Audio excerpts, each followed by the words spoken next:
इस ताज का मैं बोल सकती हूँ कि मेरी बेटी का सपना था जो एक माँ ने पूरा किया। जी, आत्मविश्वास तो सब में होता है, बस ये फ़र्क रहता है कि आत्मविश्वास को कैसे और कौन निखार सकता है।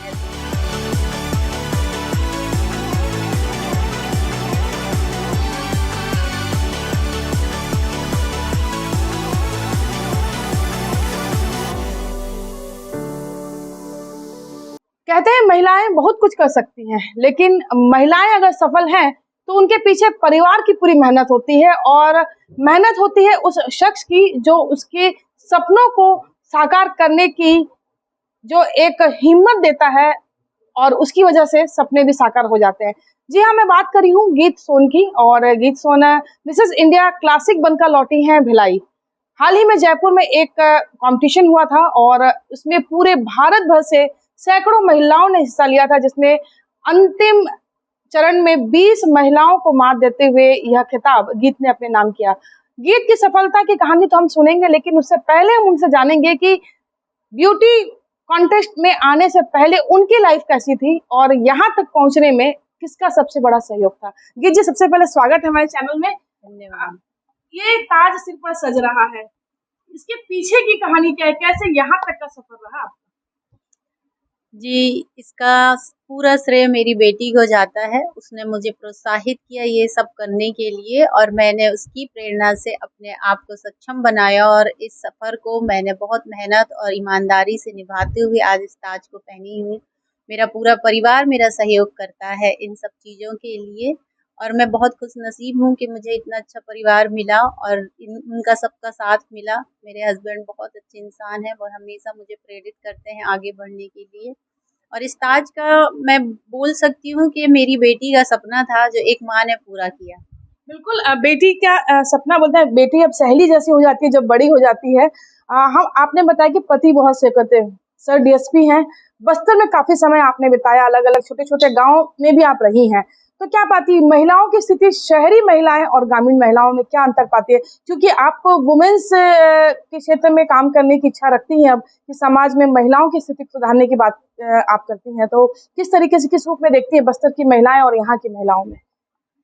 जी, आत्मविश्वास तो सब में होता है, बस ये फ़र्क रहता है कि आत्मविश्वास को कैसे और कौन निखार सकता है। तो मुझे ये लगता है कि बस्तर की महिलाएँ भी बहुत आत्मविश्वास से भरी हुई हैं। बस एक प्रेरणा की ज़रूरत है, जो उनको आगे बढ़ने की प्रेरणा दे, वो सब कुछ कर सकती हैं, जो शहर की महिलाएँ भी कर सकती हैं। तो मुझे नहीं लगता शहर की और बस्तर की महिलाओं में कोई बहुत अंतर है, बस आत्मविश्वास की ज़रूरत और प्रेरणा की ज़रूरत है। आत्मविश्वास की आपने बात कही, तो आप में कॉन्फिडेंस कैसे भरा गया है? क्योंकि आप भी काफ़ी समय से घर परिवार सँभालती रही हैं और इस फ़ील्ड में काफ़ी वर्षों के बाद में आई हैं आप।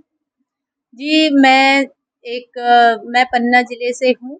मेरी जब शादी हुई तब मैं 19 साल की थी और मैंने 12th पास किया था। उसके बाद मैं बस्तर ज़िले आई अपने पति के साथ और मुझे लगा कि मैं वहाँ पे अकेली हूँ, पर मेरे हस्बैंड ने मेरा हमेशा सहयोग किया।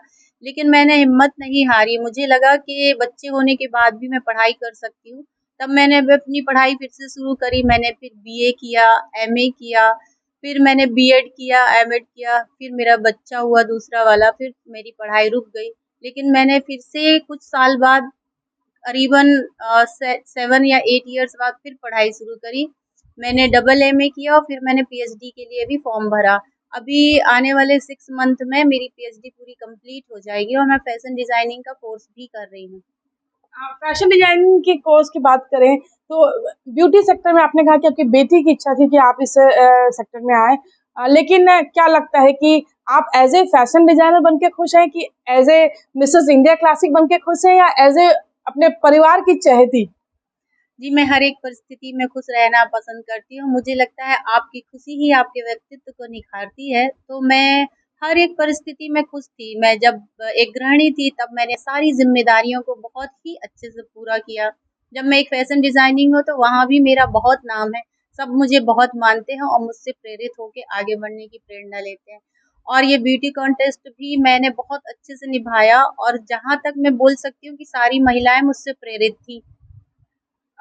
जिस तरीके से आपने अभी कहा कि आप सभी रोल में खुश हैं, तो आगे अब आपका क्या लक्ष्य है, आगे क्या करना चाहती हैं? और दूसरा, जब जूरी के सामने आप गई थी तो क्या ऐसा प्रश्न था कि वो आपसे प्रभावित हुए?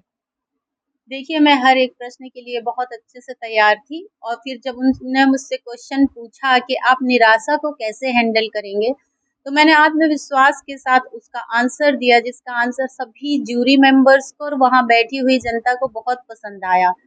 और ये मेरा कॉन्फिडेंट था या बोलिए किस्मत थी, जो भी था, मैंने मेहनत तो बहुत करी थी और वह आंसर के कारण मैं जीती, या ये कहें कि 10 दिनों की जो मैंने मेहनत करी थी उसके कारण जीती।